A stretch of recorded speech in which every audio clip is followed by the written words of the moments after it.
அனைவருக்கும் வணக்கம். இப்போது சூப்பர் ஸ்டார் ரஜினிகாந்தோட ஜெயிலர் படம் வந்து ஆகஸ்ட் மாதம் வெளியில் வரப்போகுது.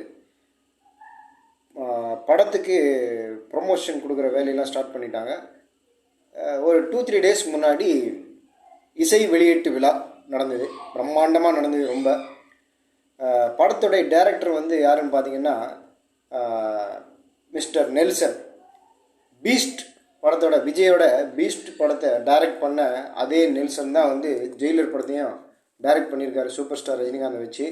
இந்த படத்தில் வந்து சூப்பர் ஸ்டார் ரஜினிகாந்த் பெரிய பெரிய கன்னெல்லாம் எடுத்துகிட்டு நிற்கும்போது பார்த்தா படம் வந்து பீஸ்ட் 2வாக இருக்குமோ அப்படின்னு ஒரு சந்தேகம் வருது. படம் வெளியில் வந்து எப்படி இருக்குன்னு பார்த்தா தான் தெரியும் இது வந்து ஜெயிலர் சூப்பர் ஸ்டாரோட படமா இல்லைன்னா பீஸ்ட் 2 படமாங்கிறது பார்ப்போம்.